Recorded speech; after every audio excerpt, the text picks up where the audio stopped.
నమస్తే, నేను Rajesh. Welcome to 6TV special డిబేట్కి స్వాగతం. ఇక విశాఖలో ముఖ్యమంత్రి జగన్మోహన్ రెడ్డి కీలక వ్యాఖ్యలు చేశారు.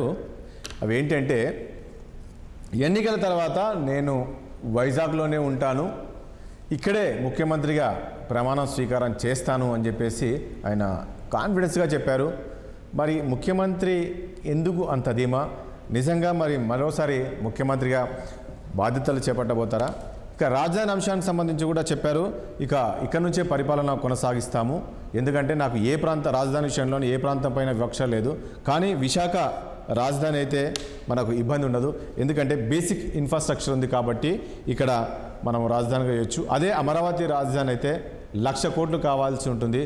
అది 15-20 ఏళ్లకు దాదాపు 10 నుంచి 15 లక్షల కోట్ల అవసరం ఉంటుంది కాబట్టి అక్కడ రాజధాని అవసరం లేదన్న విధంగా కేవలము ఓన్లీ పరిపాలన రాజధానిగా ఉందని చెప్పి చెప్తూ ఉన్నప్పటికీ విశాఖ అయితే మనకు బెటర్ అనే విధంగా చెప్పారు. దాంతోపాటు మరి ఏ రకంగా మరొకసారి ముఖ్యమంత్రిగా బాధ్యతలు చేపట్టబోతున్నా అనే విధంగా చెప్పాల్సిన పరిస్థితి వచ్చింది. మనం చూసాం, లేటెస్ట్గా చూస్తే రాజకీయ వ్యూహకర్త ప్రశాంత్ కిషోర్ చెప్తూ ఉన్నారు, ఏపీలో ఈసారి జగన్ ఓడిపోతున్నారు, టీడీపీ గెలవబోతుంది, బ్రహ్మాండ మెజారిటీతో గెలవబోతుంది అనేది మరి ఆయన చెప్తున్నారు. ఇందులో వాస్తవం ఎంత మరి అనే అంశానికి సంబంధించి మనం చర్చిద్దాం. చర్చలో పాల్గొంటున్నారు బీజేపీ నుంచి రవికిరణ్ గారు ఉన్నారు, అదేవిధంగా అనలిస్ట్ కృష్ణాంజనేయులు గారు ఉన్నారు, మరి కాసేపట్లో టీడీపీ నుంచి విద్యాసాగర్ గారు, అదేవిధంగా వైసీపీ నుంచి వెంకటరెడ్డి గారు కూడా జాయిన్ అయిపోతున్నారు. ముందుగా కృష్ణాంజనేయులు గారు మీరు చెప్పండి, ముందుగా మనము ఈరోజు ముఖ్యమంత్రి గారు తీసుకున్న కామెంట్స్ ఏదైతుందో, విశాఖ నుంచే పరిపాలన ఉంటుంది, నెక్స్ట్ ఎన్నికల తర్వాత నేను ఇక్కడే ఉంటాను, ఇక్కడే ముఖ్యమంత్రిగా బాధ్యతలు చేపట్టబోతున్నాను అని చెప్పేసి ప్రమాణ స్వీకారం చేయబోతున్నాను అన్నారు. అంత కాన్ఫిడెన్స్ ముఖ్యమంత్రిలో ఎలా వచ్చింది? మీరు ఏం చెప్తారు దీనికి సంబంధించి? రాజేష్ గారు నమస్తే, ప్యానల్ మెంబర్స్ అందరికి కూడా నమస్కారం. నమస్తే అండి. ముఖ్యమంత్రి వైఎస్ జగన్మోహన్ రెడ్డికి ఆయన కాన్ఫిడెన్స్ ఎలా వచ్చింది ఏమిటి అనేటువంటి విషయం ఆయన మాటల్లో ఇప్పుడు కాదు కదా, ఎప్పటి నుంచో 151 కాదు, నాకు 175 కావాలి, మేము ఇచ్చినటువంటి హామీలన్నీ అమలు చేసినప్పుడు ఇంకెందుకు ఒకటే ఎలా తగ్గించుకోవాలి, 22 ఎంపీలు కాదు 28 ఎంపీలు కావాలి అని ఆయన సభల్లో కూడా చెప్తున్నాడు కదా, వాళ్ళ నాయకుడికి చెప్తున్నాడు, రాష్ట్ర ప్రజలకు కూడా అడుగుతున్నాడు. ఆయన 124 సార్లు మీకు బటన్ నొక్కాను, ఎమ్మెల్యేకి ఒకసారి నొక్కండి, ఎంపీకి ఒకసారి నొక్కండి అని అడుగుతుంది. ఆయనతో కాన్ఫిడెన్స్ ఉంది కాబట్టి 175 పిలుస్తానని చెప్తున్నాడు. మరి కాబట్టి నేను ప్రమాణ స్వీకారానికి సంబంధించిన ఇంకా ముహూర్తం సంగతి చెప్పాల, ఆ డేటు వ్యవహారం ఈ ముహూర్తం చెప్పలేదు, కానీ విశాఖపట్నం అనే వేదిక మాత్రం వేదిక విశాఖపట్నమే అవుతుంది అనేటువంటి విషయాన్ని చెప్పారు. నేను అనుకుంటున్నాను ఇదంతా విశాఖపట్నానికి ఇప్పుడు విజన్ విశాఖపట్నం సంబంధించినటువంటి ఆ కార్యక్రమం ఏదైతుందో పారిశ్రామికవేత్తలకు చెప్పినట్టుగా నేను అనుకోవటం. ఈ రాష్ట్ర ప్రజలకి 3 రాజధానుల విషయంలో ఇంకా వైఎస్ఆర్ కాంగ్రెస్ పార్టీ కట్టుబడి ఉంది.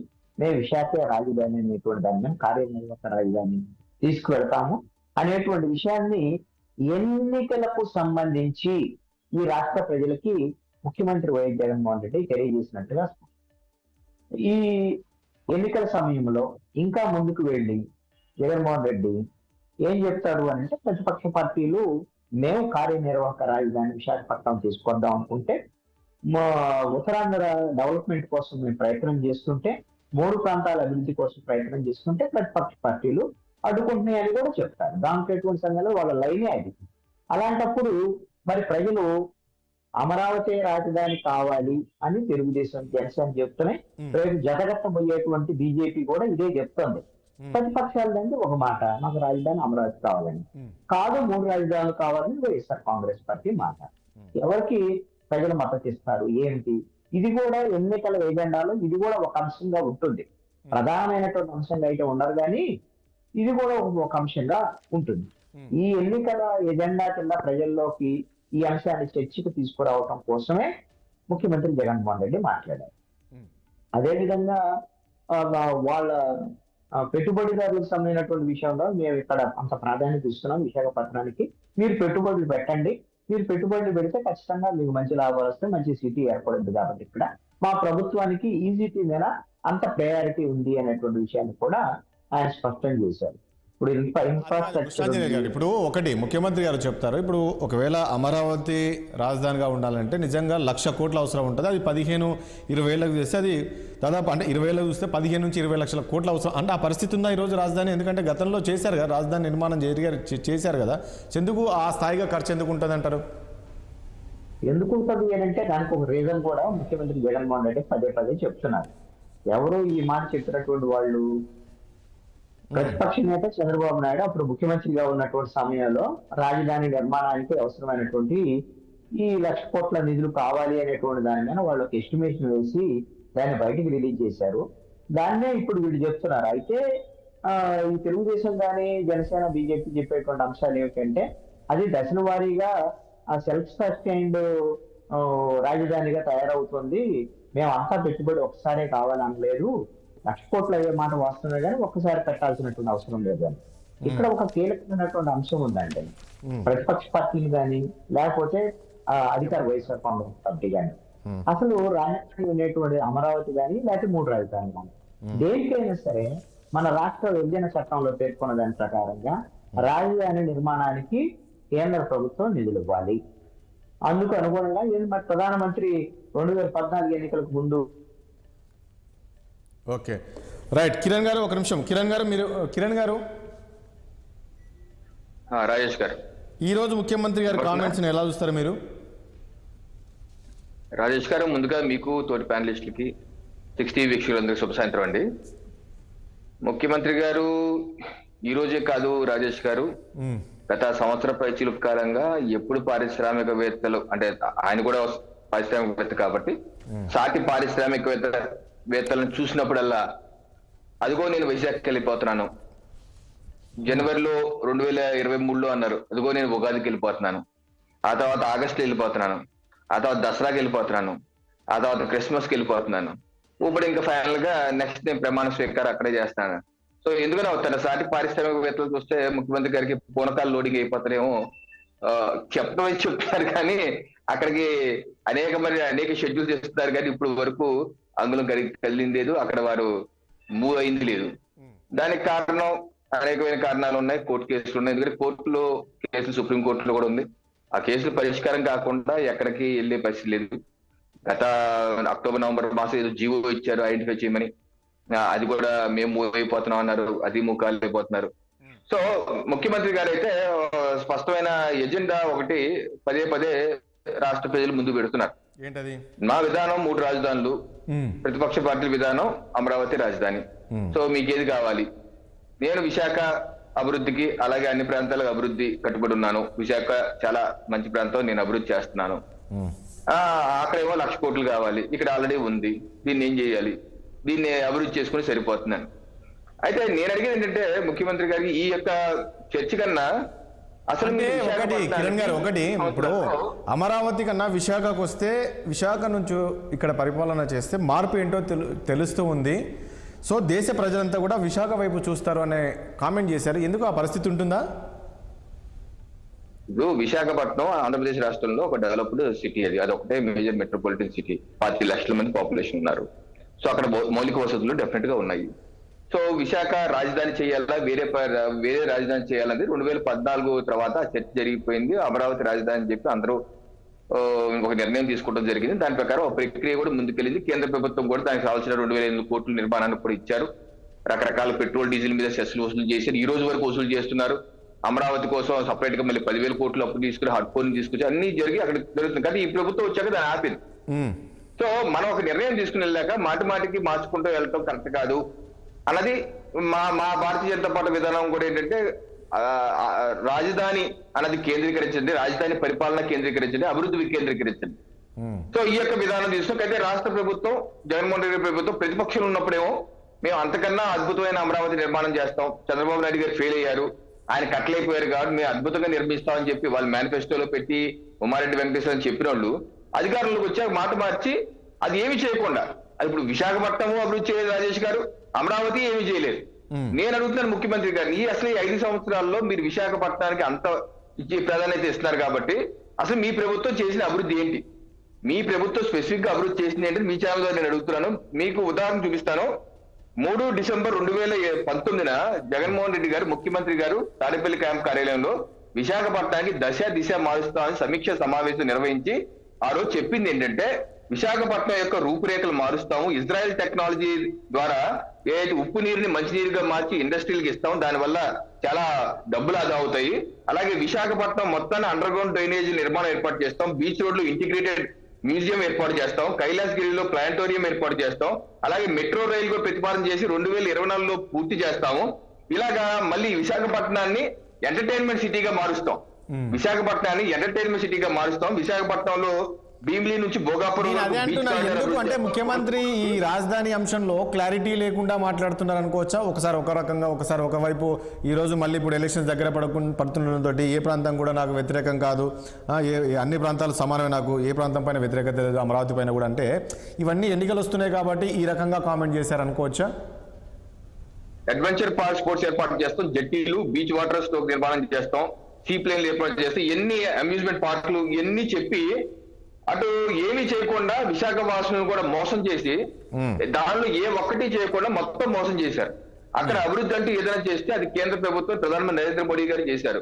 ఆ క్రూజ్ టెర్మినల్ 200 కోట్ల క్రూజ్ టెర్మినల్ ఏర్పాటు కావచ్చు, లేదా హెచ్పిసిఎల్ రిఫైనరీ 20,000 కోట్లతో కావచ్చు, లేదా ఇండియన్ ఇన్స్టిట్యూట్ ఆఫ్ మేనేజ్మెంట్ కావచ్చు, ఇండియన్ ఇన్స్టిట్యూట్ పెట్రోలియం యూనివర్సిటీ కావచ్చు, ఇలా ట్రైబల్ యూనివర్సిటీ కావచ్చు, ఇటువంటి అనేకమైనటువంటి, ఆఖరికి రైల్వే జోన్కి కూడా కేంద్ర ప్రభుత్వం 175 కోట్లు కేటాయిస్తే రాష్ట్ర ప్రభుత్వం ఈ రోజు వరకు సరైన భూమి, వివాదాల్లో ఉన్న భూమి ఇచ్చి తాచారం చేశారు, కానీ సరైన భూమి ఇచ్చిన దాఖలాలు లేదు.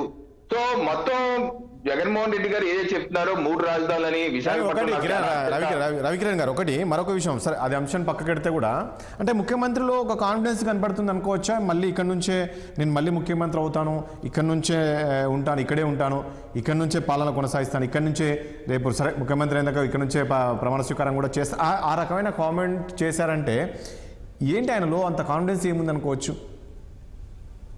ఇప్పుడు నేను ఇందాక చెప్పినట్టు ఇది ఫస్ట్ టైం అంటాం కాదు, ఇది 5వ 6వ అంటాం. ఓకేనా? పారిశ్రామికవేత్తలతో అంటాం. ఇప్పటి వరకు ఆయన ఎందుకు చేయలేకపోయారు? ముఖ్యమంత్రి అన్న వ్యక్తి ఎక్కడైనా కూర్చుని పరిపాలన చేసుకోవచ్చు రాజేష్ గారు, దానికి ఏ ఇబ్బంది లేదు.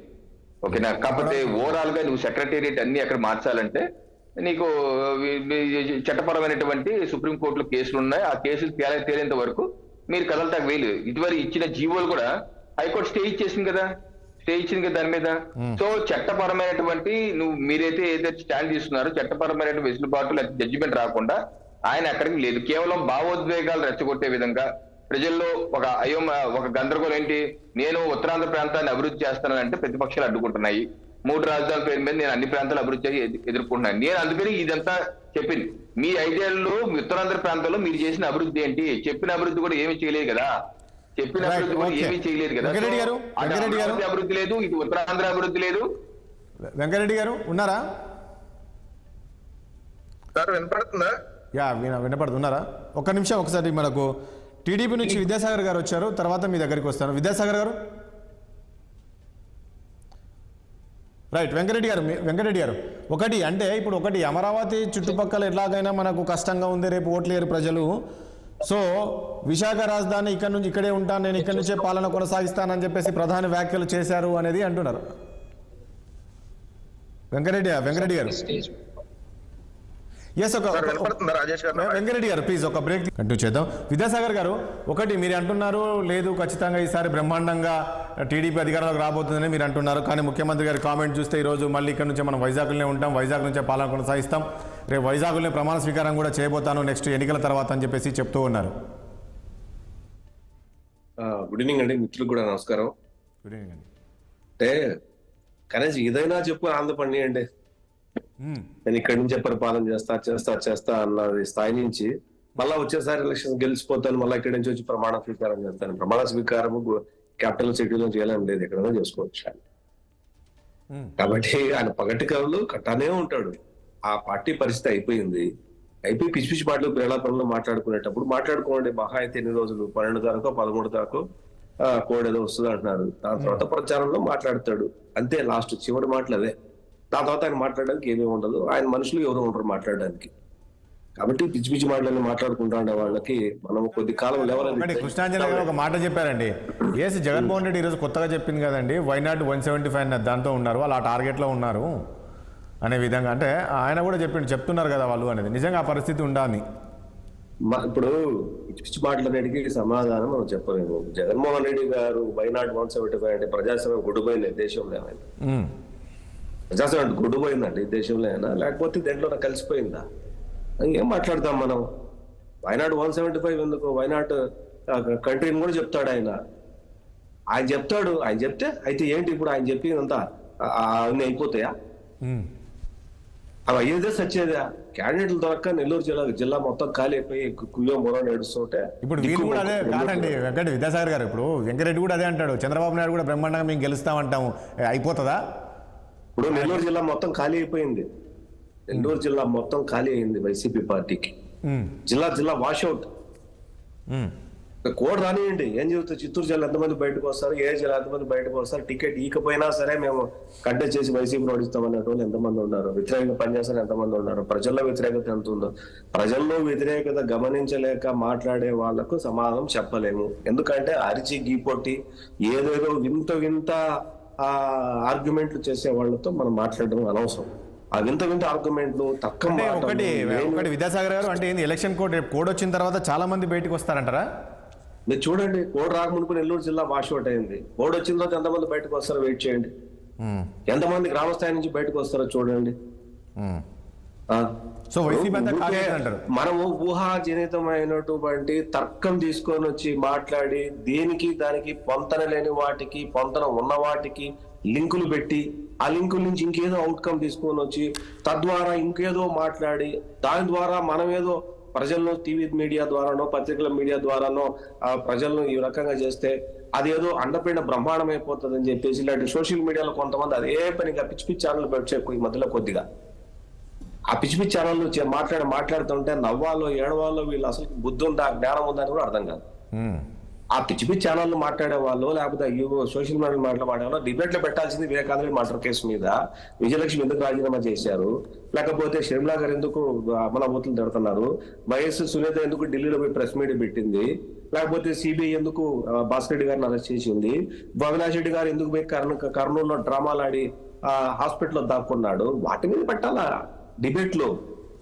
వాటి మీద పెడితే లేదు, వాటి మీద ఈ పిచ్చి సోషల్ మీడియాలో ఉండే మాట్లాడుకొని ఒక ఛానల్ పెట్టుకొని వాటి మీద కాకుండా మిగతా వాటన్నిటి మీద ఏదేదో పిచ్చి మాట్లాడుకుంటే ఇవన్నీ శుద్ధ దండగా. ప్రజలంతా పిచ్చోళ్ళు కాదు. మనం మాట్లాడే తక్కువమైన మాటలు విని ఆలోచింపజేసి అబ్బో ఓహో ఆహా అనుకుంటే ఏమి కాదా, జరగదు. ఈ రోజు గుమ్మనూరు జయరాం ఏం మాట్లాడాడో విన్నారు కదా మీరు. ఒక శిల, ఇద్దరు పూజారుల పేర్లు కూడా చెప్పాడు.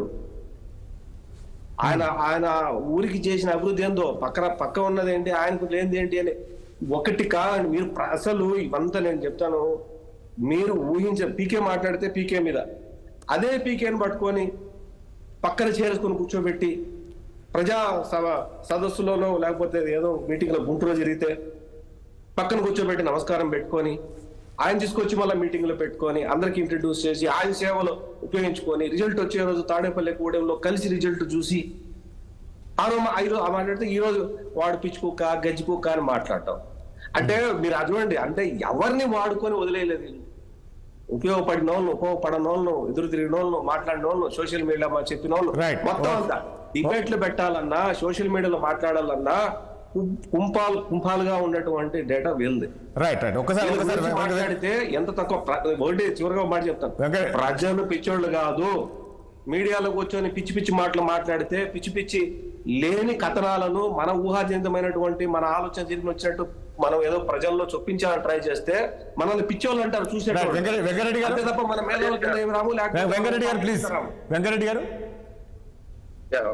రాజేష్ గారు నమస్తే. మీకు ప్యానల్ ప్రేక్షకులందరికీ ఇప్పుడు ఒక్క మాట అయితే విద్యాసాగర్ గారి దాన్ని నేను ఏకీభవిస్తాను సార్.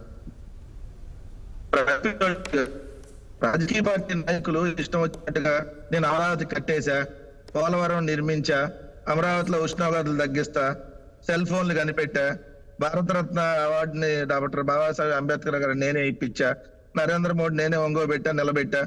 ఇవన్నీ మాట్లాడితే జనాలు పిచ్చోళ్ళు కాదు అని గమనిస్తున్నారు. రెండోది, మీరు ఇందాక ఏదైతే ఇంట్రడక్షన్ లో ఇచ్చారో జగన్మోహన్ రెడ్డి గారు ఏంటి కాన్ఫిడెంట్, ఖచ్చితంగా నేను ముఖ్యమంత్రిగా అక్కడి నుంచే మళ్ళీ విశాఖపట్నం నుంచి రెండోసారి ముఖ్యమంత్రిగా ఇక్కడి నుంచే ప్రమాణ స్వీకారం చేసి పరిపాలిస్తా అన్నారు. ఏంటి కారణం ఏంటంటే, సార్ మేమేదో ఎన్నికలు వస్తున్నప్పుడు చెప్పినటువంటి మాట కాదు. మేము అధికారంలోకి రాగానే మొట్టమొదటి 6 నెలల్లో బోస్టన్ కన్సల్టింగ్ వేదిక, జిఎన్ రావు గారి కమిటీ, మంత్రివర్గ ఉపసంఘం, ఇలా అంతకుముందు ఉన్న శ్రీకృష్ణ కమిటీ, శివరామకృష్ణన్ కమిటీ అన్ని రిపోర్టుల్ని పరిశీలించి ఆంధ్రప్రదేశ్ రాష్ట్రంలో పరిపాలనా వికేంద్రీకరణ ద్వారానే సమతుల అభివృద్ధి జరిగిద్దని చెప్పి బలంగా నమ్ముతూ 6 నెలల్లో, అంటే అధికారంలోకి వచ్చిన 6 నెలల్లో తీసుకున్నటువంటి డెసిషన్. దాని తర్వాత న్యాయస్థానాల్లోకి వెళ్ళిన ఈ సుప్రీంకోర్టు దాకా ఉన్నాయి కాబట్టి డిలే అయింది. బట్ అనొచ్చు, ఎందుకు ముఖ్యమంత్రి గారు ఇప్పుడు 4-5 సార్లు మేము డిసెంబర్ నుంచి వెళ్తామని చెప్పారు అని ఇందాక రవికిరణ్ గారు అన్నారు. ఎస్, ముఖ్యమంత్రి గారు ఎలా అంటే ఈ రోజు కూడా రేపొద్దున డైరెక్ట్ గా వెళ్ళిపోయి అక్కడి నుంచి కూడా సీఎం ఆఫీస్ ని అక్కడ పెట్టుకొని పరిపాలించవచ్చు. బట్ మీరు అన్నట్టు సెక్రటేరియట్ ఇవన్నీ తీసుకొని వెళ్ళాలి అనేది అందరూ. వెంకరెడ్డి గారు, ఒక విషయము సరే, అంటే ముఖ్యమంత్రిలో ఎందుకు ఆ కాన్ఫిడెన్స్ వచ్చిందని నేను అడుగుతాను. అంటే ఒకవైపు ప్రశాంత్ కిషోర్ కూడా మొన్న చూసాం. సో నెక్స్ట్ అక్కడ జగన్మోహన్ రెడ్డి గెలవరు, అక్కడ చంద్రబాబు నాయుడు గెలుస్తారనేది ఒక టాక్ వచ్చింది కదా.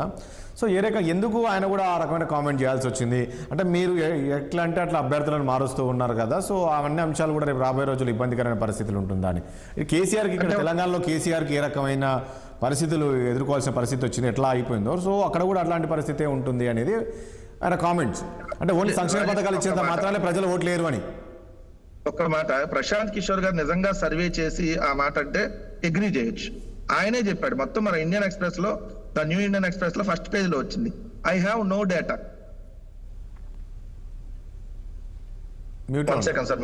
నా దగ్గర డేటా లేదు, దానికి సంబంధించి నేను ఎటువంటి ఏమీ చేయలేదు, నేను ఆల్రెడీ సర్వేలు చేయడం కూడా ఎప్పుడూ మానేశాను, బట్ నాకున్నటువంటి అభిప్రాయం ప్రకారం అన్నాడు. అంటే చిలక జోషిష్టమే కదా, అది సర్వే చేసి చెప్పింది కాదు కదా. రెండోది, అతని దగ్గర అసలు టీం లేదు. ఇప్పుడు ఐపాక్ కి ఈ రోజు ప్రశాంత్ కిషోర్ కి సంబంధం లేదు. రెండోది, అతను నేను సర్వేలు చేయట్లేదు, నేను రాజకీయ పార్టీకి నాయకుడిని అయిపోయాను, నేను రాజకీయ పార్టీలకు వ్యూహకర్తలుగా పనిచేయట్లేదని క్లియర్ గా చెప్పారు. మొన్న కూడా చెప్పారు, నా దగ్గర ఎటువంటి ఆధారం లేదు, ఎటువంటి డేటా లేదని చెప్పి. ఆయన చెప్పినవన్నీ కూడా దాంట్లో కాదు. అట్లా ఏ డాటా ఏం లేకుండా అట్లా వేక్ అయితే చెప్పరు కదా. ఒకటి ఏదో కాస్త కూర్చో సమాచారం ఉంటుంది కదా వెంకరెడ్డి గారు. దాంట్లో ద న్యూ ఇండియన్ ఎక్స్ప్రెస్ లో వచ్చింది, ఐ హ్యావ్ నో డేటా అని చెప్పాడు. నా దగ్గర ఏం డేటా లేదు, బట్ నేను నా గట్స్ ప్రకారం చెప్తున్నా అన్నట్టుగా చెప్పాడు. క్లియర్ గా ఉంది దాంట్లో కూడా. రెండోది, ఇప్పుడు ప్రశాంత్ కిషోర్ ఎవరితో పనిచేస్తున్నాడు, ఎవరితో కలిసి ఉంటున్నాడు అని తెలిసినాక ఎవరి మాటలు మన పరిగణలోకి తీసుకున్నాం, క్లియర్ గా చెప్పండి. రెండు, మన ప్రశాంత్ కిషోర్ తెలంగాణలో విద్యాసాగర్ గారు క్వశ్చన్ అడుగుతున్నాడు, ఒక నిమిషం మిమ్మల్ని. చాలా టైం తర్వాత వచ్చింది. మిగిలిన అన్ని రాష్ట్రాల్లో అతను చెప్పినవన్నీ ఇప్పుడు తప్పైనాయి. సో దాన్ని పరిగణలో తీసుకొని ప్రశాంత్ కిషోర్ చెప్పాడు సార్, లేదంటే ఇంకో 4 జాతీయ సంస్థలు మాకు వ్యతిరేకంగా చెప్పినాయి అనుకుందాం, మాకు 10 జాతీయ సంస్థలు అనుకూలంగా చెప్పినాయి. దీన్ని బట్టి మేము ఎలక్షన్ చేయకుండానో, లేకపోతే మాకు అవసరం లేదు, 10 జాతీయ సంస్థలు మాకు ఇచ్చేసినాయి కదా. కొంతమంది 25కి 25 వస్తాయని చెప్తున్నారు, కొంతమంది 17 వస్తాయని చెప్తున్నారు. నిన్న 17 వస్తాయని. వెంకరెడ్డి గారు, ఒక నిమిషం, మనకు విద్యాసాగర్ గారు ఏమో అడుగుతున్నారు. విద్యాసాగర్ గారు, ఇప్పుడు వెంకటరెడ్డి ఇండియన్ ఎక్స్ప్రెస్ లో వచ్చిన మాట, ఆయన చెప్పిన మాట నిజం. కానీ ఒక వెల్ ఎక్స్పీరియన్స్డ్ పర్సన్ గా 2014 నుంచి మోడీ గారు హైర్ చేసుకున్నప్పటి నుంచి ఆయన ప్రొజెక్షన్ దగ్గర నుంచి 1 సంవత్సరం క్రితం వరకు ఇండియన్ పాలిటిక్స్ అనలైజ్ చేసి, ఇండియన్ పాలిటిక్స్ ను కొద్దిగా చూసి ప్రజల నాడిని, ప్రాంతాలు, భాషలు, మతాలు, కులాలు, స్కీములు, ఇలాంటి స్కాములు, లేకపోతే ముఖ్యమంత్రి పరిపాలన రకరకాలుగా అనలైజ్ చేసిన వ్యక్తి. ఇప్పుడు మీరు కూడా, మిమ్మల్ని అడిగిన ఆ ప్లేస్ లో కూర్చోండి, మీ చుట్టుపక్కల మీ లేదు, మీ జిల్లాలో ఒక విషయం అడిగితే మీరు కూడా చెప్తారు, పలానా గెలవచ్చండి, అది చెప్తారు. తీసుకుందామా విద్యాసాగర్ గారు, ఒక నిమిషం. కృష్ణాంజలి గారు,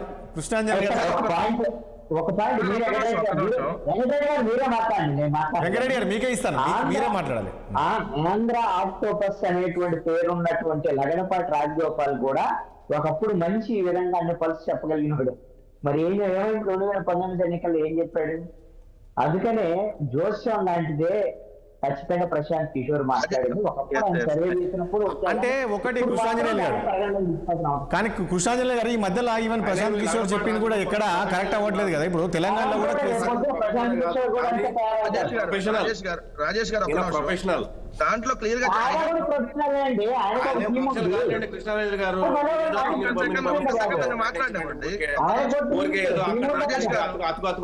వెంకటరెడ్డి గారు మీరే మాట్లాడాలి. ఫైనల్ నేనే ఇస్తాను, మీకే ఇస్తాను. మంచి అభిమాని కదండి. పెట్టడానికి ట్రై చేయకండి కానీ వెంకటరెడ్డి గారు ఇస్తాను, మీకే ఇస్తాను వెంకటరెడ్డి. రాజేష్ గారు వర్కౌట్ అవ్వదులేండి. ఇస్తా వెంకటరెడ్డి గారు, మీరు మాట్లాడతారు, మీరే మాట్లాడతారు వెంకటరెడ్డి గారు. రైట్, మాట్లాడండి వెంకటరెడ్డి గారు.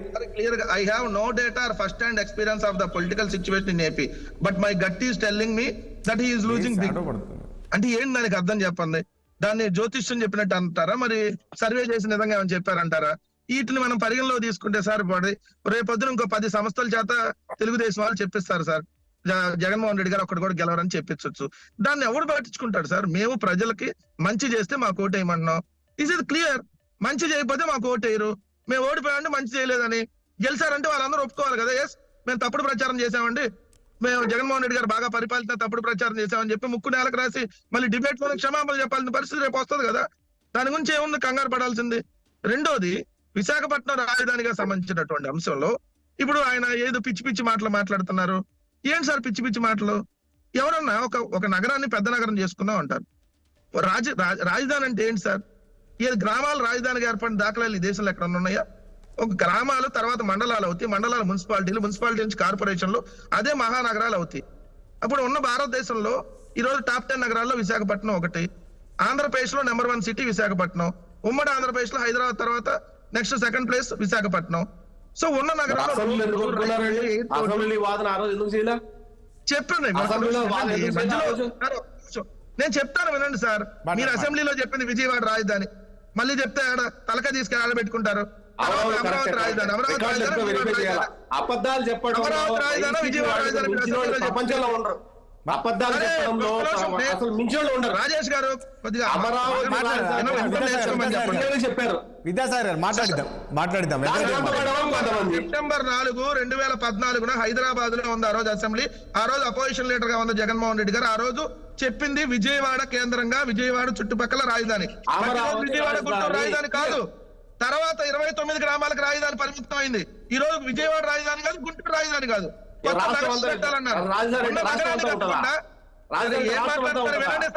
రాజేష్ గారు ప్లీజ్ మాట్లాడిద్దాం. ఆయన అక్కడ కూర్చొని ఉన్నారు, నేను ఇక్కడ కారులో ఉన్నా. నన్ను మాట్లాడిస్తే ఆయనకు అర్థమైతే అని చెప్పాలనుకుని తర్వాత చెప్పండి. ఇప్పుడు వికారాబాద్ రాజధానికి హైదరాబాద్ రాజధానికి ఎంత డిఫరెన్స్ ఉంది సార్? ఒక సిటీ ఉండగా దాన్ని కొత్త సిటీ కడతాం, కొత్త నగరం కడతాం అని చెప్పి దూరంగా తీసుకుని వెళ్ళి ఆడ కడతాం అంటే సాధ్యపడేది కాదంటాను. అక్కడ కొత్త నగరం కట్టాం ఇంపాసిబుల్, చేయలేము. క్లియర్ గా ఉన్నాం, ప్రజలు కూడా అదే చెప్తున్నాం. ఆంధ్రప్రదేశ్ కి పొటెన్షియల్ ఉన్నటువంటి నగరం విశాఖపట్నం. సో రోడ్డు మార్గం, రైల్వే మార్గం, జల మార్గం, వాయు మార్గం. గత ప్రభుత్వం కాదండి, ఒకటి వెంకటరెడ్డి గారు, గత ప్రభుత్వం ఇవన్నీ ఆలోచించకుండానే చంద్రబాబు నాయుడు అమరావతి కట్టారంటారా? కాదు కదా, అమరావతి ఏడ కట్టారు సార్? 3 బిల్డింగ్లు కట్టారు. అక్కడి నుంచే అందరికీ కనపడుతుంది తప్ప మీకు అందరికీ కనపడుతుంది ప్రపంచంలో. అంటే అమరావతి కట్టేశారు, మళ్ళీ మమ్మల్ని కట్టమంటారు ఎందుకు? కట్టేసినాక బ్యాలెన్స్ వర్కులు చేయాలి కదా. మీరు అయిపోయింది కదా అమరావతి కట్టేశాం కదా సార్, అదొక క్యాపిటల్ అయిపోయింది వాళ్ళ దృష్టిలో. ఇంకెందుకు క్వశ్చన్ చేస్తున్నారు? మరి ఎందుకు మార్చారు? కొంత డబ్బులు పెట్టి చేసుకుందాం అనుకుంటున్నాం. ముఖ్యమంత్రి ఎక్కడ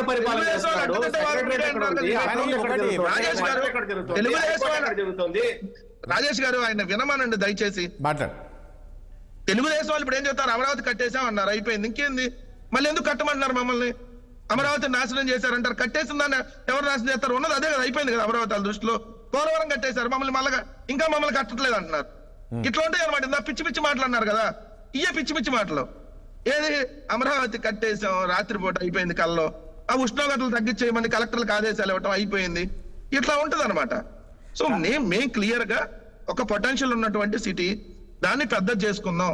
హైదరాబాద్ కి, చెన్నైకి, అవతల బెంగళూరుకి, అవతల కోల్కతాకి ధీటుగా చేసుకుందాం అనేది ప్రభుత్వ ఆలోచన. దాని ప్రకారం మేము ముందుకెళ్తున్నాం. ముఖ్యమంత్రి గారు ఎలా అంటే ఇవాళ వెళ్ళొచ్చు, కానీ ఆయన ఇప్పుడు ఎలక్షన్ ఇప్పుడు వాళ్ళే అంటున్నారు కదా, అమరావతి రిఫరెండంగా ఎలక్షన్ సిద్ధమని అనేక సార్లు అన్నారు. ఇప్పుడు జగన్మోహన్ రెడ్డి గారు చెప్పిన మాట ప్రకారం అర్థం అదే కదా. నేను రేపు గెలిచి అక్కడి నుంచి విశాఖపట్నం నుంచి పరిపాలిస్తా అంటున్నారు. అంటే ఏంటి? నేను రేపు గెలిచి విశాఖపట్నం వెళ్తా ఉన్నారు. ఎస్, ఇప్పుడు అమరావతి 3 రాజధానుల అంశం మీద పబ్లిక్ విల్ డిసైడ్. 3 రాజధానులు కావాలనుకున్న వాళ్ళు రేపొద్దున ఖచ్చితంగా ఓట్లేస్తారు. లేదు అమరావతి ఒకటే కావాలని ఏదైతే ప్రతిపక్షాలని మాట్లాడుతున్నాయో మరి వాళ్ళు కూడా రేపొద్దున రిఫరెండానికి దానికి అన్నట్లు లెక్కగా రావాలి కదా వాళ్ళు కూడా. ఓకే, కృష్ణాంజనేయులు గారు ఒక్క విషయం చెప్పండి. ఇప్పుడు సరే మనం ఈ పీకే కామెంట్స్ విషయాన్ని తీసుకుంటే, అంటే కృష్ణాంజనేయులు గారు వినపడుతుందన్న ఆడియో విషయం ఏంటంటే, ఇప్పుడు ఇక్కడ జగన్మోహన్ రెడ్డి కూడా ఇప్పుడు ప్రజెంట్గా నేను ఎందుకు ఆ కామెంట్ చేయాల్సి వచ్చింది అంటే, సేమ్ కేసీఆర్ లానే ఇక్కడ ఈవెన్ ముఖ్యమంత్రి కూడా వ్యవహరిస్తున్నారని. ఏంటి కేసీఆర్లా అక్కడ జగన్మోహన్ రెడ్డి ఏం వ్యవహరిస్తున్నారు, ఆయనలా ఏం చేస్తున్నారు? ఎందుకంటే ఇప్పటికే మనం చూస్తున్నాం చాలా సంక్షేమ పథకాలు ప్రతి ఇంటికి గడప గడపకు వెళ్ళాయని చెప్పేసి వీళ్ళు ధీమా వ్యక్తం చేస్తున్నారు. ఎక్కడ ప్రజల్లో వ్యతిరేకత ఉందనేది తెలుస్తూ ఉంది. ఉందా పరిస్థితి? పీకే కామెంట్స్ సీరియస్గా తీసుకోవచ్చా? ఇప్పుడు ప్రశాంత్ కిషోర్ తెలంగాణ ఎన్నికలప్పుడు ఏం చెప్పారంటే, నాకు తెలిసి అయితే కేసీఆర్ గానీ టీఆర్ఎస్ ఓడిపోతుందని చెప్పాల, గెలుస్తుందని చెప్పి మరి ఓడిపోయిందిగా. అయితే ఆంధ్రప్రదేశ్ లో కూడా మరి ప్రశాంత్ కిషోర్ చెప్తున్నటువంటి మాట ఏంటి అని అంటే, అచ్చం సంక్షేమ పథకాల మీద ఆధారపడ్డారు అనేటువంటి దాని మీద మాట్లాడుతున్నారు. అసలు ఒక మాట నేను అడుగుతాను, 2019 ఎన్నికలకు ముందు ప్రశాంత్ కిషోర్ ఐపాక్ టీము వీళ్ళు కదా వైఎస్ఆర్ కాంగ్రెస్ పార్టీకి పనిచేసింది. ఈ నవరత్నాలు డిజైన్ చేసింది వైఎస్ఆర్ కాంగ్రెస్ పార్టీ.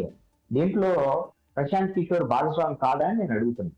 ఆ రోజున అంటే ఇలాంటి సంక్షేమ పథకాలు అమలు చేస్తే ప్రభుత్వాలు నిలబడు లేకపోతే పడిపోతాయి అని ముందే డిజైన్ చేసామని చేశాడా? ఇప్పుడు ఏమంటున్నాడు, ఈ విధంగా డబ్బులు ఇచ్చినట్టు మాత్రాలు ఓట్లు వేస్తారా అని అంటున్నాడు. మరి ఈ పొంతన లేనటువంటి మాటలు. అంటే ఆ రోజున వ్యూహకర్తగా ఉన్నటువంటి ప్రశాంత్ కిషోర్ ఈ రోజున రాజకీయ నాయకుడిగా మారినటువంటి ప్రశాంత్ కిషోర్, ఈ రెండింటి మధ్య తేడా ఇది. ప్రశాంత్ కిషోర్ మాటల్ని రాజకీయ వ్యూహకర్త కోణంలో ఇప్పుడు చూడకూడదు.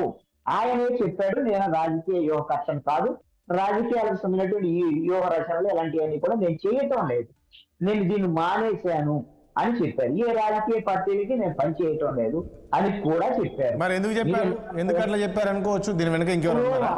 ఇప్పుడు రాజకీయ నాయకుడుగా అనేకమైనటువంటి మాటలు మాట్లాడతారండి. ఇప్పుడు వెంకటరెడ్డి గారు ఆయన ఏం మాట్లాడాడు అంటే, న్యూ ఇండియన్ ఎక్స్ప్రెస్ లో అందరం చదివాం ఫస్ట్ పేజీలో, అన్ని ఇక్కడ క్లారిటీగా చెప్పాడు. దాన్ని పట్టుకొని ఇంకా చాలా మంది అంటున్నారు తెలుగుదేశం జనసేన కూటమి గెలుస్తుంది. ఎక్కడ చెప్పాడు? అక్కడ తెలుగుదేశం జనసేన కూటమి గెలుస్తాను ఆయన చెప్పాడు. వైఎస్ఆర్ కాంగ్రెస్ పార్టీకి ఈ విధంగా గ్రామీణ ప్రాంతాలకు సంబంధించినటువంటి విషయాల్లో కొంత అనుకూలంగా పట్టణ ప్రాంతాల్లో విజయానికి ఉద్యోగ ఉపాధి ఇలాంటివన్నీ కూడా వివాదాల విషయాలను చెప్పాడు తప్ప ఇలానే జరిగిద్ది అని చెప్పలేమండి. ఎందుకోసమంటే మీరు ఈ రోజున గమనిస్తే ప్రజలకు సంబంధించినటువంటి విషయంలో ఈ విధమైనటువంటి సంక్షేమ పథకాలను ఇవన్నీ ఇక్కడ జరిగితే నష్టం రాష్ట్రానికి. కృష్ణాంజనేయులు గారు ఒక విషయం చెప్పండి సార్. కృష్ణాంజనేయులు గారు అంటే నేను ఏమంటున్నా, ఈ మధ్యకాలంలో మనం చూస్తున్నాం చాలా మటుకు క్యాండిడేట్లను మారుస్తూ ఉన్నారు. అసలు ఎవరు ఎక్కడి నుంచి పోటీ చేస్తారో తెలియని పరిస్థితి ఉంది. ఎందుకంటే నేను కూడా ఈ మధ్యలో ఏపీలో తిరిగినప్పుడు కనీసం వైసీపీ అభ్యర్థి దగ్గరికి వెళ్తే అసలు వాళ్ళు ఏమంటే మాకు ఇంకా సీట్ కన్ఫర్మ్ అవుతుంది అంటే ఆ రకమైన కన్ఫ్యూజన్లో ఉన్నారు. ఇది రాబోయే రోజుల్లో రేపు కోడ్ వచ్చిన తర్వాత వీళ్ళకి ఒకవేళ టికెట్లు కన్ఫర్మ్ చేయకుంటే వీళ్ళందరూ టీడీపీ వైపు వెళ్ళే అవకాశం ఉందా, లేక బయటకు వచ్చి జగన్మోహన్ రెడ్డి పైన ఏమన్నా తీవ్రమైన విమర్శలు చేసే అవకాశం ఉంటుందా? ఇది ఆయనకు తీవ్ర నష్టం చేకూరే అవకాశం ఉండదా? రాజేష్ గారు, ఇప్పుడు ఈ ప్రాసెస్ మొదలుపెట్టి 9వ లిస్టు విడుదల చేశారండి. మొన్న 9వ లిస్టు, ఇంకొక లిస్టు ఏదైనా ఉంటే ఉండొచ్చేమో. ఇక్కడ ఈ లిస్టు మొదలైన దగ్గర నుంచి నెలన్నర ఉంటుంది నా ఉద్దేశం. లిస్టు మొదలు పెట్టినటువంటి ఈ నెలన్నర నుంచి తెలుగుదేశం పార్టీ చంద్రబాబు నాయుడు కానివ్వండి లేదా పవన్ కళ్యాణ్ కానివ్వండి వీళ్ళు చెప్పినటువంటి పెద్ద ఎత్తున వర్షాలు రాబోతున్నాయండి. ఈ రోజు కూడా ఒక మంత్రి ఆ గుమ్మనూరు జయరాము వాళ్ళు భయపడుతున్నారేమో, ఒక ఈ విషయం కూడా వచ్చింది కదా. కాదు, నేను భయపడటానికి రాజకీయ పార్టీ నాయకులండి వాళ్ళు. ఇప్పుడు నేను గుమ్మనూరు జయరాము ఈ రోజు ప్రెస్ కాన్ఫరెన్స్ పెట్టాడు, నేను వెళ్తున్న తెలుగుదేశం పార్టీలో చేస్తాను అని చెప్పేసి ప్రకటన చేశాడు. ఆయన భయపడి తెలిసిపోతాడు. ఇప్పుడు వేమిరెడ్డి ప్రభాకర్ రెడ్డి ఉన్నాడు, వెళ్ళిపోయాడు. ఆయన తెలుగుదేశం పార్టీలో చేరాడు, రామకృష్ణదేవరాయలు చేరాడు, బాలశౌరి చేరాడు, చేరలేదని అంటాను నేను. కానీ నా అభిప్రాయం ఏంటంటే తెలుగుదేశం పార్టీ ఎక్స్పెక్ట్ చేసినట్టుగా భారీ ఎత్తున వలసలు రాలేదు, అదేవిధంగా తిరుగుబాట్లు జరగలేదు వైఎస్ఆర్ కాంగ్రెస్ పార్టీలో. అది ఉన్న పరిస్థితి. అది మీకు ఏంటి ప్రాబ్లం ఏంటండి మీకు? What is your problem? అందుకని ఎకసక్కాలు నవ్వటాలు అనేది కామన్ సెన్స్ అండి. మీకు డెకోరం అనేది don't use words mister Krishnanjaneyulu, don't use such words.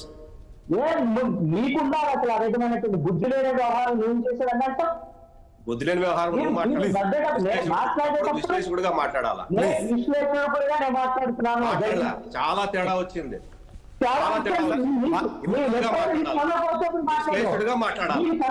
విశ్లేషకుడుగా మాట్లాడుతున్నాను. వైఎస్ఆర్ కాంగ్రెస్ పార్టీ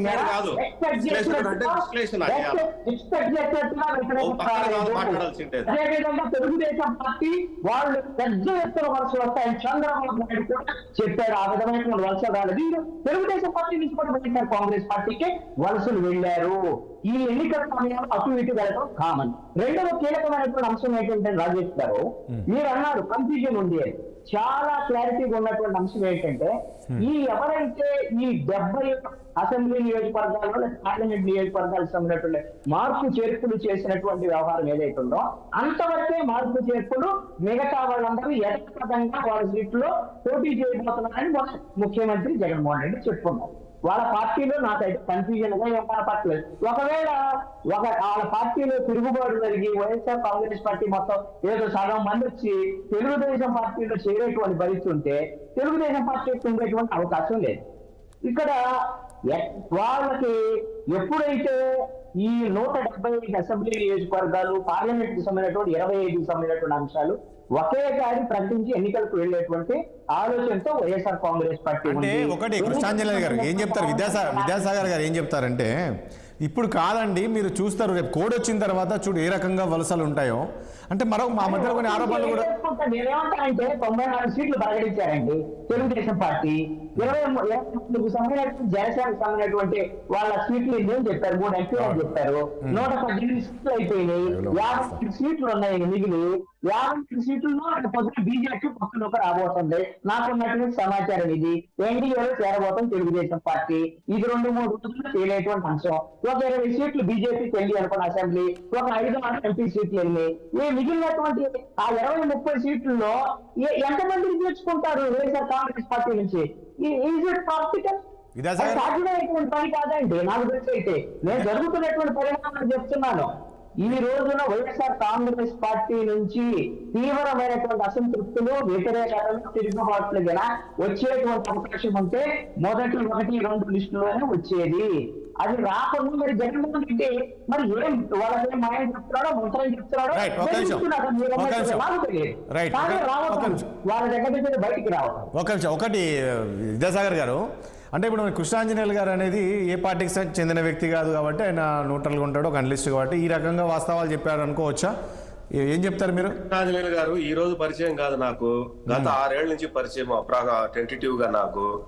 ఆయన ఆ రోజు ఏం మాట్లాడారు, ఆ రోజు ప్రభుత్వం మీద ఏ రకంగా మాట్లాడారు, ఏ అంశాల మీద మాట్లాడారు అన్న మీద నాకు చాలా బాగా గుర్తుంది. కాబట్టి ఈ రోజు ఇంకో రకంగా మాట్లాడినప్పుడు ఖచ్చితంగా ఆ రోజు ఆయన విశ్లేషకుడు, ఈ రోజు కూడా ఆయన విశ్లేషకుడు. ఆ రోజు ఒక పార్టీని కొమ్ము కాసేటి నేనేం అనలేదు, ఈ రోజు కూడా అంటున్నా. ఈ రోజు అంటున్నా ఎందుకంటున్నానంటే ద వే హీస్ టాకింగ్ అంటే ఏ సైడ్ మాట్లాడుతున్నాడు.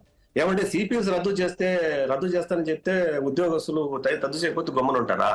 72% పోలవరం కంప్లీట్ అయిందని చెప్పి పార్లమెంట్ సాక్షిగా షెకావత్ గారు డిక్లేర్ చేస్తే పోలవరం ఇంతవరకు ఏమైంది అడగకపోతే అజితాల వాళ్ళు గమ్మున ఉంటారా?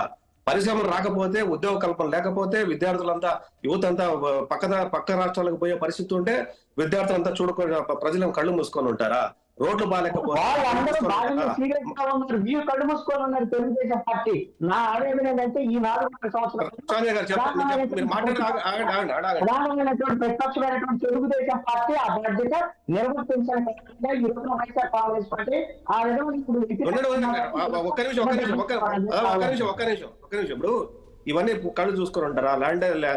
లేని బ్రాండ్లు సృష్టించి లిక్కర్ అమ్ముతా అంటే ప్రజలు లిక్కర్ దాగి కల్తీ లిక్కర్ దాగి 23 మంది చచ్చిపోతే ప్రజలు మర్చిపోతారా? 56 మంది చచ్చిపోతే సైలెంట్ గా ఉంటారా?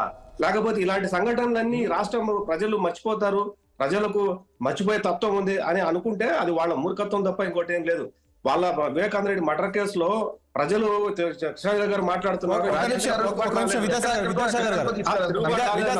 తిరుగుబాటు వచ్చింది. విద్యాసాగర్ గారు ఒక బ్రేక్ తీసుకుందాం ప్లీజ్. ఒక బ్రేక్ తీసుకున్నాం. సరే వెంకరెడ్డి గారు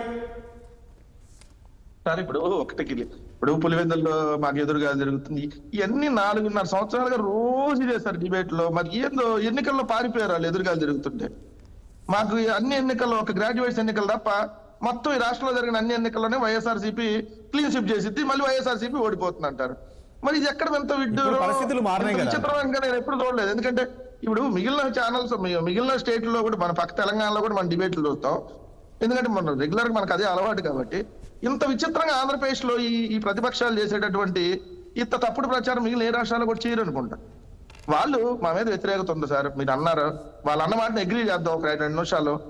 మరి మా మీద వ్యతిరేకత ఉంటే వాళ్ళ మీద అనుకూలత ఉండాలిగా.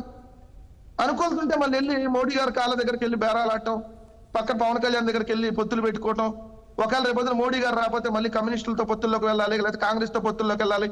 ఈ ఆలోచన చేయడం దేనికి సార్? 45 ఏళ్ల ఇండస్ట్రీ, మరి రాజకీయ అనుభవం, అసలు తెలుగుదేశం కొన్న కార్యకర్తలు ఈ భారతదేశంలో మీరు భయపడుతున్నారా వెంకరెడ్డి గారు? ఇప్పుడు వెంకరెడ్డి గారు, ఇప్పుడు పవన్ కళ్యాణ్, చంద్రబాబు నాయుడు వీళ్ళంతా పొత్తులుంటే మీకు భయం స్టార్ట్ అయిందా? భయపడేవాడు సింగిల్ గా రాడు కదా సార్. మేము కూడా నలుగురితో కలిసి వెళ్తాం కదా. నిజంగా భయపడితే మాకు భయం స్టార్ట్ అయితే నలుగురితో కలిసి వెళ్తాం కదా. మేము కూడా భయం లేదు కాబట్టే కదా సిద్ధం అంటున్నాం. 175కి 175 కొట్టడానికి సిద్ధం అంటున్నాం. మేము ఏ రాజకీయ పార్టీ పొత్తులు పెట్టుకోమంటున్నాం. మంచి జరిగితే ఓటేయమంటున్నాం sir. First time in Indian political history ఒక ప్రభుత్వం 5 సంవత్సరాల్లో చేసిన పరిపాలన చూసి బాగుంటేనే ఓటు వేయండి, పరిపాలన బాగోకపోతే దయచేసి ఓటు వేయొద్దంట. మొన్న కేసీఆర్ కూడా సేమ్ అలాంటి కామెంటే చేసింది ఇక్కడ. ఏం సార్? మొన్న తెలంగాణలో కేసీఆర్ కూడా సేమ్ అలా అన్నారండి. ఒకసారి కేసీఆర్ గారు ఏమన్నా మేము ఆయన చేసింది చెప్పుకుంటే గెలిచేవాళ్ళే సార్. దాని గురించి మనం పక్కన పెడదాంలే కానీ ఆయన చేసిన విధంగా చెప్పుకుంటే గెలిచేవాళ్ళు. సరే, దాని గురించి నేను ఆ పక్కన రాష్ట్రం గురించి నేను డిస్కస్ చేయట్లా. బట్ ఇప్పుడు చెప్పండి, 2014 నుంచి 19 దాకా చంద్రబాబు నాయుడు గారి పరిపాలన చూసి ఓటేయమని వాళ్ళని అడగమనండి.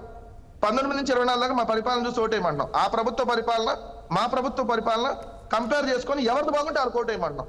చంద్రబాబు నాయుడు బాగుంటే చంద్రబాబు నాయుడుకి ఏంటి అంటున్నాం. వాళ్ళు చెప్పానండి, ఎస్ మా ప్రభుత్వ పరిపాలన బాగుంటే మాకేంటి లేదు, జగన్ గారిది బాగుంటే జగన్ గారికి ఏమని చెప్పి వాళ్ళని చెప్పానండి. ఇద్దరిని కలిసి మీటింగ్లు పెడుతున్నారు కదా. ఇవన్నీ రోజు వివేకానంద రెడ్డి గారిని, లేదంటే షర్మిల గారు వెళ్ళిపోయారు, లేదంటే సునీత ప్రెస్ మీట్ పెట్టింది, లేదంటే దస్తగిరి మాట్లాడాడు. ఎవరు దస్తగిరి మాట్లాడింది అంటే వీళ్ళ కామెంట్స్ ఎవరు ప్రజలు పట్టించుకునే పరిస్థితి లేదంటారా వెంకటరెడ్డి గారు? సార్, మేము పోయిన ఎన్నికల్లో మేము అధికారంలోకి వస్తే ఈ మేనిఫెస్టో ఇంప్లిమెంట్ చేస్తాం ఓటు అడిగాం. వివేకానంద రెడ్డి గారిని చంపేశారండి ఓటేయండి, లేదంటే నా మీద విశాఖపట్నం ఎయిర్పోర్ట్ లో దాడి చేశారు కాబట్టి ఓటేయండి మేము అడగలేదు. ఒకసారి తీయండి. అధికారంలోకి వస్తే మేనిఫెస్టో ఇంప్లిమెంట్ చేస్తాం, ఓటు వేయండి అన్నాం. ఇప్పుడేమంటున్నాం? అమలు చేస్తాం కాబట్టి మీకు ఇవన్నీ అందితే ఓటేయమంటున్నాం. వాళ్ళు చెప్పరు కదా. వాళ్ళు ఏంటి, సునీత మాట్లాడింది, దస్తగిరి మాట్లాడుతున్నాడు. ఎవరు దస్తగిరి అండి? మర్డర్ చేసిన వ్యక్తి మాట్లాడి వీళ్ళకి పుణ్యాత్ములు మాట్లాడిన మాటలు. నిన్నటిదాకా గుమ్మనూరు జయరాము బెంజ్ శాఖ మంత్రి లోకేష్ సవాల్ విసిరాడండి ఆధారాలు చూపించి. 45 ఎకరాలు ఇదే గుమ్మనూరు జయ కబ్జా చేశాడు, ఈ గుమ్మనూరు జయరాం అంతా దరిద్రుడు ఇంకోలేడు అని చెప్పి స్వయాన లోకేష్ మాట్లాడిన మాటల్లో ఇవాళ గుమ్మనూరు జయరాం పుణ్యాత్ముడు. కోటరెడ్డి సీతారెడ్డి మొన్నటిదాకా దొంగ బజార్ రౌడీ చంద్రబాబు నాయుడు మాట్లాడినాయి. ఇవాళ కోటరెడ్డి పుణ్యాత్ముడు. మొన్నటిదాకా వేమిరెడ్డి ప్రభాకర్ రెడ్డి రాసిచ్చారు నెల్లూరుని రెడ్లకి, ఈ వేమిరెడ్డికి రాసి దత్తత ఇచ్చాడు జగన్మోహన్ రెడ్డి. ఈ రోజు వేమిరెడ్డి కోసం వెళ్ళి స్వయాన ఆ వేమిరెడ్డి అంత గొప్పవాడు లేడు. ఏదంటే మా దగ్గర నుంచి వలసలు వెళ్తాయంట. అంటే మీ పార్టీలో పోటీ చేయడానికి క్యాండిడేట్ లాగా ఇంకా వెయిట్ చేస్తున్నారు మిగిలిన సీట్లకి. ఇప్పుడు దా ప్రకటించలేంటే కారణం అదేనా? ఎవరన్నా వస్తారే వాళ్ళకి సీట్లు ఇద్దామని చెప్పి. ఏందండి వీళ్ళు మాట్లాడేది? వీళ్ళలో కొన్ని సీట్లు జనసేన పంచుకోవాలి, ఒకవేళ బీజేపీ వస్తే వాళ్ళు పంచుకోవాలి, వాళ్ళు రాకపోతే కాంగ్రెస్ కమ్యూనిస్టులు పంచుకోవాలి, వైసీపీ నుంచి వచ్చిన వాళ్ళు కొంతమంది పంచుకోవాలి. ఇక వీళ్ళు చెబుతారు మళ్ళీ మా మీద వ్యతిరేకతుందని. వీళ్ళు చెప్పేదాన్ని ప్రజలు కిరణ్ గారు ఏంటి కిరణ్ గారు ఏంటి ఈరోజు వైసీపీ ఏంటి వ్యతిరేకత లేదంటే వీళ్ళు స్ట్రేట్ ఫార్వర్డ్ గా చెప్తూ ఉన్నారు. హలో కిరణ్ గారు వినపడుతుందా? చెప్పండి. ఏమనిపిస్తుంది వీళ్ళిద్దరు వాదన వింటుంటే? టీడీపీ కావచ్చు, వైసీపీ కావచ్చు. ఇప్పుడు వైసీపీ చెప్తూ ఉంది మేము ఏం చేసామన్నది, మేము చేసిన అభివృద్ధి చూసి మాకు ఓటేయండి అనే విధంగా మేము చెప్తూ ఉన్నాము. సో వీళ్ళు ఏం చేస్తారనేది చెప్పడానికి టీడీపీతో ఏం లేదు, విషయం లేదనే విధంగా ఆయన కామెంట్ చేస్తూ ఉన్నారు. నేను ఇందాక స్టార్టింగ్ లోనే చెప్పాను, విశాఖ నగరానికి జగన్మోహన్ రెడ్డి గారు ఏం హామీ ఇచ్చారు, ఏం చేశారు, ఏదన్నా చేశారా? ఇప్పుడు వరకు ఏ అభివృద్ధి ఏం చేయలేదు కదా. ఇప్పుడు తిరుపతిలో జగన్మోహన్ రెడ్డి గారు 18 డిసెంబర్ 2019 విశాఖపట్నంకి ఏం చేసామో చెప్తాం మేము వచ్చిన. అసలు మీరేమి ఇచ్చారు? కాదండి, కేంద్రం నుంచి మీరేమి ఇచ్చారు? అసలు హై అండ్ స్కిల్ యూనివర్సిటీ పెడతామని చెప్పి 2019లోనే ముఖ్యమంత్రి కాదు కాదు ఒకటి రవికిరణ్ గారు, సరే రవికిరణ్ గారు, నేను ఒక విషయం అడుగుతాను. మీరేం చేశారు కేంద్రం నుంచి, మీరు ఏమి ఇచ్చారు రాష్ట్రానికి?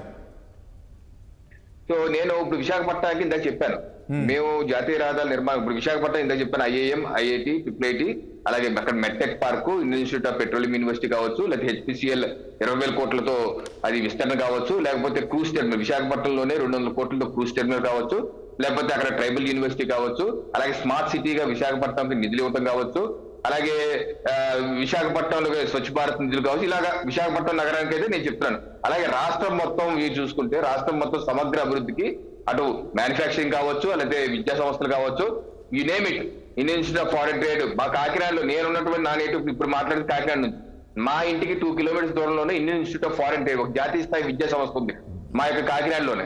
అలాగే బల్క్ ట్రక్ పార్క్, ఏది నక్కపల్లి దగ్గర బల్క్ ట్రక్ పార్క్, అలాగే మనకి DRDOది నాగాయలంక, కృష్ణా జిల్లా నాగాయలంకలోను, ఎన్టీ రామారావు గారి నేటివ్ ప్లేస్ నిమ్మకూరులోను 2 సంవత్సరాలు DRDA సంస్థలు పెట్టారు. అలాగే BEL కర్నూలులో కూడా పెట్టారు. ఈ గాక జాతీయ రహదారుల విస్తరణ రాష్ట్రంలో 4,000 కిలోమీటర్ల వరకు 2014 ముందుంటే ఇప్పుడు అది 10,000 కిలోమీటర్లు విస్తరించారు. అలాగే రైల్వేలు కూడా పూర్తి స్థాయిలో విస్తరించారు. బడ్జెట్ కూడా గతంలో 2014 ముందు రైల్వేలు కేవలం ఉమ్మడి రాష్ట్రానికి 800 కోట్లు మాత్రం కేటాయిస్తే ఈ రోజు ఆంధ్రప్రదేశ్ రాష్ట్రానికి కేవలం ఒక్క ఆంధ్రప్రదేశ్ రాష్ట్రానికి 8,000 కోట్లు కేటాయించారు, అంటే 10 రెట్లు ఎక్కువ. ఆ రకంగా రైల్వే, అలాగే ఎయిర్పోర్ట్లు రాష్ట్రంలో 2014 ముందు ఎన్నో ఎయిర్పోర్ట్లు ఉన్నాయి, ఇప్పుడు ఎన్నో ఎయిర్పోర్ట్లు ఉన్నాయి. విశాఖపట్నం ఆధునీకరించారు. అలాగే విజయవాడ చూడండి 500 కోట్లతో ఆల్రెడీ అభివృద్ధి చేశారు, ఇంకో 500 కోట్లు టెర్మినల్ కూడా అభివృద్ధి చేస్తారు. అలాగే తిరుపతి కావచ్చు, కర్నూలు కావచ్చు, రాజమండ్రి కావచ్చు, ఇవన్నీ చేశారు. అలాగే అనేకమైన రైల్వే స్టేషన్లు కూడా ఆధునీకరిస్తున్నారు. మౌలిక వసతులు కల్పన, ఇవన్నీ మీరు ప్రజల్లోకి తీసుకువెళ్ళారా? ఇవన్నీ కాదు ఒకటి, ఇవన్నీ మీరు చెప్తున్నారు, ఇవన్నీ ప్రజల్లోకి వెళ్ళాయి, అసలు ప్రజలు నమ్ముతున్నారా? ఇవే కాదండి, ఇప్పుడు గ్రామీణ ఉపాధి హామీ పథకం ద్వారా ఏదైతే నిధులు ఇస్తున్నారో, గ్రామాల్లో అభివృద్ధి చేస్తున్నారు, ఏదైతే రాష్ట్ర ప్రభుత్వం చెప్పుకోవడదో సచివాలయ భవన నిర్మాణం అన్ని రాష్ట్రాల్లో చేస్తారు, అన్ని రాష్ట్రాల్లో బాత్రూమ్లు కడతారు, అన్ని రాష్ట్రాల్లో రోడ్లు వేస్తారు. అన్ని రాష్ట్రాల్లో మెడికల్ సైన్సెస్ అమరావతిలో ఏర్పాటు చేశారు, ఏర్పాటు చేయడం జరిగింది. ఏర్పాటు చేశారు. అలాగే అమరావతి నిర్మాణానికి నిధులు ఇచ్చారు. ఇప్పుడు మీరు కొత్తగా రాష్ట్రానికి ఇచ్చింది ఏమి లేదనేది ఇప్పుడు మీరు కొత్తగా రాష్ట్రానికి మేము ఇది చేశాము, ఇగో ఇది తీసుకొచ్చాము. ఏదైతే మరుగుదొడ్ల నిర్మాణాలు కావచ్చు, జన్ధన్ ముద్రణాలు కావచ్చు, రుణాలు కావచ్చు, రైతులకు ఇస్తున్నటువంటి PM కిసాన్ రుణాలు కావచ్చు, ఇలాగ అన్ని నరేంద్ర మోడీ ప్రభుత్వం అన్ని రవికిరణ్ గారు ప్లీజ్ ఒక్క నిమిషం ప్లీజ్, రవికుమార్ గారు ఒక్క నిమిషం ప్లీజ్, రవికుమార్ గారు ఒక్క నిమిషం ప్రభుత్వం ప్రధానమంత్రి నరేంద్ర మోడీ గారి ప్రభుత్వం అండి. Right, okay. సో మీరు అందరూ ఇది ఒకటి చెప్పడం ఒకటి నేర్చారంటే, మీరు ప్రతి రాష్ట్రానికి ఇచ్చేది మీరు ఇచ్చారు కానీ కొత్తగా రాష్ట్రానికి మీరు ఇది ఇచ్చాము మేము ఇది చేసామనడానికి ఏం లేదు. విద్యాసాగర్ గారు ఏమో చెప్తున్నారు. ఏం నేర్చుకోండి రాజేష్ గారు, ఏమి నేర్చుకుంటామండి? ఉన్న విషయాలు చెప్తే నేర్చుకున్నారు, అదే అబద్ధాలు చెప్తే మాట్లాడతారండి మీరు. కొత్తగా మీరు రాష్ట్రానికి ఏం చేశారు చెప్పండి రవికిరణ్ గారు, ఇది చేశాము మీరని చెప్పండి. మీరు ప్రతి రాష్ట్రానికి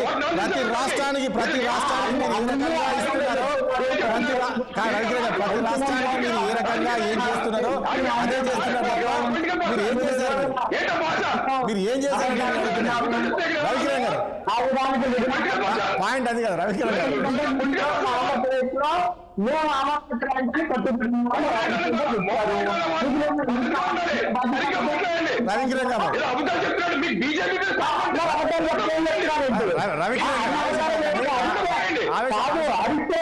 అరిస్తే మధ్యలో వచ్చి ఏదో మాట్లాడి ఇష్టం మాట్లాడుతూ రవికిరణ్ గారు మీరు రాష్ట్రానికి సంబంధించిన అబద్ధాలు చెప్తున్నారు. ఇది పద్ధత కాదు, మీరు రాష్ట్రానికి సంబంధించిన అబద్ధాలు రవికిరణ్ గారు ఒక్క నిమిషం ప్లీజ్. రవికుమార్ గారు రవికిరణ్ గారు విషయం అది కాదు. రవికిరణ్ గారు ప్లీజ్ మీరు మాట్లాడగలరు ఒక నిమిషం. మీరు ఏం చేశారు? ఇది చేశాము రాష్ట్రానికి, ఇది తీసుకొచ్చామని మీది ఏమైనా ఉందా?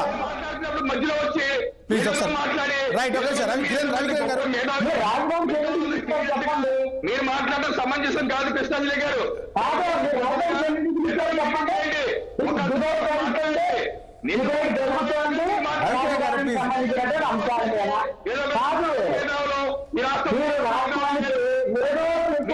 రవికిరణ్ గారు మీరు ఒక నిమిషం ప్లీజ్.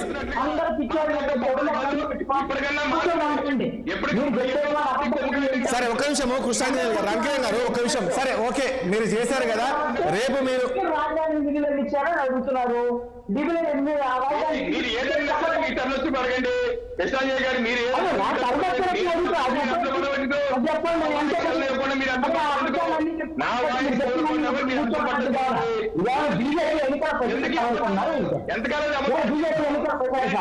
మెయింటైన్ చేయండి. మీరు నిజంగా నిష్పాక్షి విషయాలు ప్లీజ్ ఒక నిమిషం రవికిరణ్ ప్లీజ్. రవికిరణ్ గారు ఒక నిమిషం రవికిరణ్ గారు ఒక నిమిషం ప్లీజ్. రవికిరణ్ గారు ఒక నిమిషం ప్లీజ్. రవికిరణ్ గారు మీరు స్పీచ్ కాదండి ప్లీజ్. రవికిరణ్ గారు ప్లీజ్ ఒక నిమిషం. రవికిరణ్ గారు ప్లీజ్ ఒక నిమిషం రవికిరణ్ గారు. విద్యాసాగర్ గారు చెప్తున్నారు ప్లీజ్. రవికిరణ్ గారు మీరు మాట్లాడాలి, ఇది డిస్కషన్, టైం లేదు ప్లీజ్. రవికిరణ్ గారు, విద్యాసాగర్ గారు ప్లీజ్. ఇప్పుడు రవికిరణ్ గారు చెప్పినవన్నీ కూడా సెంట్రల్ స్కీమ్స్. అవి aviation central, railways central, port central, లేకపోతే పెట్రోలియం సెంట్రల్ లో ఉండాల్సిన డిపార్ట్మెంట్లు స్టేట్ లో లేని డిపార్ట్మెంట్లు తీసుకొచ్చి మేము డెవలప్మెంట్ అంటే అన్ని స్టేట్లలో జియోగ్రాఫికల్ గా ఎక్కడ ఏం ఇన్ఫ్రాస్ట్రక్చర్ డెవలప్ చేయాలన్నది సెంట్రల్ గవర్నమెంట్ డిసైడ్ చేసి దాన్ని చేస్తుంది. ఇక్కడ క్వశ్చన్ అది కాదు. విడిపోయిన ఆంధ్రప్రదేశ్ కు బీజేపీ ప్రభుత్వము ఆంధ్రప్రదేశ్ అభివృద్ధి కోసం ఏం చేసింది, అది పాయింట్. ఆ పాయింట్ మాట్లాడుకోకుండా పిఎం కిసాన్ యోజన లేకపోతే జన్ ధన్ కార్యక్రమాలు ఇవి ఈ రాష్ట్రంలో కాదు దేశం అంతా నడుస్తాండే. ఆయన స్టేట్ స్పాన్సర్డ్ స్కీమ్స్ కు సపరేట్ గా ఆంధ్రప్రదేశ్ కి ఇచ్చినట్టు ఏమున్నాయంటే ఆయన అందరి మీద వెచ్చుపడతాడు. ఇదేంటంటే నిక్కచ్చిగా పాయింట్ అడిగామనుకోండి చెడ్డ అవుతారు అంతే. నిక్కచ్చిగా పాయింట్ అడిగితే ఆయన చెప్పినట్టు రైల్వే స్టేషన్ అన్నాడు. ఎవరు చేయాలి? రైల్వే స్టేట్ చేస్తుందా? మనం ఇది అడిగినందుకు రవికిరణ్ గారు వెళ్ళిపోయారు.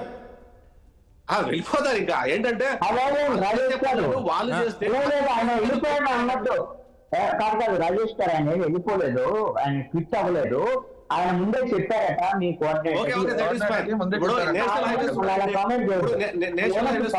నేషనల్ హైవేస్ ఎవరు వేయాలి? గవర్నమెంట్ ఆఫ్ ఇండియా వేయాలి. దానికి ఎక్కడి నుంచి ఎక్కడికి వేయాలని డిసైడ్ చేసేది గవర్నమెంట్ ఆఫ్ ఇండియా. ఈ రాష్ట్రంలో ఏ రాష్ట్రంలో అయినా సరే సెల్ టవర్ లో లేదంటే మొబైల్ లో లేకపోతే ఇంకోటో టెక్నాలజీ పార్క్ లో లేకపోతే యూనివర్సిటీస్ సెంట్రల్ యూనివర్సిటీస్ ఇవన్నీ చేసి అది సెంట్రల్ సబ్జెక్ట్. అది సెంట్రల్ సబ్జెక్ట్ తీసుకొచ్చి స్టేట్ కి స్పాన్సర్ చేసామనడం అది అబద్ధము. అది నిజం కాదు. ఏదైనా భారతదేశానికి ఏదైనా ఎఫ్డిఐలు కనుక వచ్చాయంటే ఇన్వెస్ట్మెంట్స్ ఏమైనా వస్తే ఆంధ్రప్రదేశ్ కు డైవర్ట్ చేస్తే ఎస్ మా ప్రభుత్వం డైవర్ట్ చేసాము. ఒక 10,000 మందికి 20,000 మందికి మేము అక్కడ ఎంప్లాయ్మెంట్ జనరేట్ చేశాము. మేము వద్దు విడిపోయిన ఆంధ్రప్రదేశ్ కు 16,000 కోట్లు డెఫిసిట్ లో ఉన్న ఆంధ్రప్రదేశ్ కు మేము ఈ రకంగా ఎంప్లాయ్మెంట్ ఇచ్చాము అని చెబితే అది ప్రత్యేకంగా ఆంధ్రప్రదేశ్ కి చేసినట్టు. అంతే తప్ప సెంట్రల్ స్పాన్సర్డ్ స్కీమ్స్ అన్ని తీసుకొని వచ్చేసి మీకు అభివృద్ధి కనపడలేదంటే ఈరోజు తెలంగాణ కూడా చేశారు మా మోడీ గారు. తెలంగాణలో రైల్వే స్టేషన్ సంథింగ్ అయితే చేశారు. తర్వాత నాందేడ్ నుంచి అకోలా వరకు నేషనల్ హైవేస్ చేశారు. నిన్న తమిళనాడులో రైల్వేస్ ఓపెన్ చేశారు, ఎన్హెచ్ఎల్ ఓపెన్ చేశారు. మొన్న 4 రోజుల క్రితం కేరళలో చేశారు. అవన్నీ ఏ స్టేట్ లో సెంట్రల్ చేసినవి ఆ స్టేట్ లో చేస్తే అదే సపరేట్ ఇచ్చేట్లు మాట్లాడడం అది కరెక్ట్ కాదు. బీజేపీతో వచ్చిన ప్రాబ్లమే ఇది. అంటే ఒకటి విద్యాసాగర్ గారు, ఇప్పుడు రాష్ట్ర ప్రభుత్వం కూడా కేంద్రాన్ని ఒత్తిడి చేసి ఉండింటే వచ్చేవేమో. ఒకటండి, రాష్ట్ర ప్రభుత్వం ఒత్తిడి చేసినందుకే 2014 నుంచి 19 వరకు మాకు నిధులు ఇవ్వాలా 16,000 కోట్లు ఇవ్వాలని చెప్పేసి చెప్పడం వల్లనే అంశం తీవ్రమైంది కాబట్టి బయటకు కేంద్ర ప్రభుత్వాలతో పొత్తు సార్. నరేంద్ర మోడీ గారు ఏం చేయలేదనే కదా వాళ్ళు బయటకు వచ్చామని చెప్పింది. నరేంద్ర మోడీ గారు ఈ రాష్ట్రానికి అన్యాయం చేశారనే కదా బయటకు వచ్చామని చెప్పింది తెలుగుదేశం ప్రజలు. వెంకటరెడ్డి గారు, ప్రజలు ఏం చేశారన్న దాని మీద జగన్మోహన్ రెడ్డి గారు ఎన్నిసార్లు ఢిల్లీకి అడిగినా ఢిల్లీ నుంచి కేంద్ర ప్రభుత్వం నుంచి 14 లక్షల ఇల్లు శాంక్షన్ చేసుకొని వచ్చాం. 14 మీరు లక్షల ఇండ్లు. చంద్రబాబు నాయుడే కదా కేంద్ర 14 ప్రభుత్వం లక్షల మాకు ఏమీ ఇవ్వలేదు, అన్యాయం 12 చేసిన లక్షల రాష్ట్రానికి, ఇండ్లు అందుకని మేము బయటకు వచ్చామని చెప్పారా లేదా? వాడు దయ్యాల కొంపలుగా మార్చినటువంటి మీరు మాట్లాడడానికి అర్హత లేదు. రాజేష్ గారు, కాబట్టి రాజేష్ గారు, వింటున్నా. స్కీమ్స్ అంతా మేము తీసుకొచ్చిందే, మీరు అనుమతి అంతా మేము తీసుకొచ్చిందే, అడగలేదు కదా. వాటి ఫౌండేషన్ చేసింది మేమే, వాటిని మొదలు వాళ్ళు పెట్టింది ఏం మేమే. చెప్పారు? 2014 ఇవన్నీ నుంచి 19 దాకా ఇవన్నీ మీరు ఎంత రాష్ట్రానికి చెప్పినా మోడీ అన్యాయం ప్రజలు చేశాడు, కన్విన్స్ చేయలేరు. అందుకని మేము బయటకు వచ్చామని చెప్పారా లేదా? ప్రజలు మీదంతా మోడీ గారు తెలుగుదేశం అన్యాయం ప్రభుత్వ చేశారు, బయటకు పాలనకి, వచ్చారని చెప్పినారు. మరి వైసీపీ మోడీ గారితో ఏ విధంగా పాలనకి పొత్తు ఖచ్చితంగా పెట్టుకోవాలి? ప్రజలు గమనించారు. ఒక నిమిషం. 5 ఏళ్లలో ఓకే, విద్యాసాగర్ గారు, ఒక నిమిషం, ప్లీజ్. ఒక్క ఇన్స్టిట్యూషన్ గానీ ఒక ఆర్గనైజేషన్ వెంకటరెడ్డి గారు ఏమో చెప్తున్నారు, ప్లీజ్. Final, please. ఒక్క 5 ఏళ్లలో తీసుకొచ్చిన పాపాలు సార్, పోలేదు. ఇదే అబద్ధాలు. తెలీదా? మనం నోరేసుకొని 10 సార్లు 10 మంది అరిసేస్తే ఇది మీరు నిజం అయిపోతారు. ఆ అలవాటు ఉండేది ప్రజలు వాళ్ళకి. అబద్ధాన్ని అబద్ధం అడిగిన సమాధానం ప్లీజ్, చెప్పండి. ప్లీజ్, మాట్లాడండి. ముఖ్యమంత్రి మీద, మీ పార్టీ మీద, మీ అవినాశ్ మీద నేను అడిగిన సమాధానం చెప్పండి. మాట్లాడు. ఎవరైనా ఎట్లా మాట్లాడతావు నువ్వు? దొరికిపోతారు ఇదంతా కదా. కన్ఫెషన్ స్టేట్మెంట్ అంటే తెలుసా నీకు అసలు? విద్యాసాగర్ గారు, కన్ఫెషన్ స్టేట్మెంట్ అంటే తెలుసా నీకు? రాజేష్ గారు విద్యాసాగర్ గారు, ప్లీజ్ మాట్లాడండి. ప్రెసిడెంట్ కొంతసేపు దిగిద్ది. మాట్లాడు, ఫైనల్. ఇప్పుడు వాళ్ళు ఏం చెప్పారు? మోడీ గారు ఈ రాష్ట్రానికి అన్యాయం చేశాడు, ఒక్కటంటే ఒక్కడు కూడా చేయలేదు. మోడీ పెద్ద దొంగ, మోడీ అనేవాడు తెల్లానే తోడు ఈ దేశాన్ని పరిపాలిస్తాడు, ఆ మోడీ ఈ రాష్ట్రానికి పెద్ద గుండు సున్నా పెట్టాడని చెప్పి బయటకు వచ్చారు కదా. మళ్ళీ ఏ మొహం పెట్టుకుని మోడీ దగ్గర పొత్తులు వెళ్తున్నారండి? ఏ సిగ్గన్నా ఉండాలిగా మనం వెళ్ళడానికి. మరి ఏమన్నా ఇచ్చాడని వెళ్తున్నారు? అప్పుడు ఆ రోజు ప్రత్యేక హోదా ఇవ్వలేదు, మేము బయటకు వచ్చామన్నారు కదా. పోలవరానికి పూర్తి నిధులు ఇవ్వలేదు, మేము బయటకు వచ్చామన్నారు కదా. రాష్ట్రానికి రాజధానికి డబ్బులు ఇవ్వలేదు, మేము బయటకు వచ్చామని చెప్పారు. ఇప్పుడు అవన్నీ పెట్టుకోవచ్చు కదా, మళ్ళీ ఒప్పించుకొని పొత్తు పెట్టుకోవచ్చు కదా. రాష్ట్రానికి రావాల్సిన పొత్తు పెట్టుకోవచ్చు కదా. రాష్ట్రానికి బీజేపీ మళ్ళీ మీకు సహాయం చేస్తామని చెప్పి పొత్తులు ఎందుకు పోగొట్టుకోలేదు? అసలు ఏమీ లేకుండా ఓపెన్ గా విద్యాసాగర్ గారు, ప్లీజ్ మాట్లాడండి. విద్యాసాగర్ గారు మాట్లాడతాం, వెంకటరెడ్డి మాట్లాడతాం, ప్లీజ్. వెంకటరెడ్డి మాట్లాడతాం, ప్లీజ్. ఏంటంటే ఒప్పించుకొని వెళ్తున్నారండి. ఎవరన్నా వస్తారన్న కనీస జ్ఞానం కూడా లేదు. తెలుగుదేశం వాళ్ళకి డిబేట్కి వచ్చేటప్పుడు చెప్పించండి మోడీకి, ఎస్ నేను ప్రత్యేక హోదా ఇస్తున్నాను అందుకని పొత్తు. ఎవరు మొహాన్ని ఎవరు చూస్తున్నారో వెయిట్ చేయి. ఈ మొహాన్ని క్యాబినెట్ గాంధీ పెట్టడం దగ్గర వచ్చింది. అప్పుడే దొంగ మోడీ ఎలక్షన్స్ లో మీ మొహాల మీద గాండ్రించిపోతున్నారు ప్రజలు. ప్లీజ్. Okay, right. వెంకటరెడ్డి గారు, ఫైనల్ గా ఏం చెప్తారో చెప్పు, ప్లీజ్. క్లోజ్ చేయండి ప్లీజ్. సార్, ఇప్పుడు కేంద్ర ప్రభుత్వం రాష్ట్రానికి అన్యాయం చేసింది. ఎస్, అప్పుడు కాంగ్రెస్ పార్టీ విడగొట్టి అన్యాయం చేసింది, బీజేపీ అన్యాయం, అగ్రీ. కానీ వాళ్ళతో ఎందుకు మనం ఈరోజు పొత్తుని వెళ్తున్నారు? రాజకీయ స్వార్థం కోసం. సమాధానం చెప్పాలి కదా.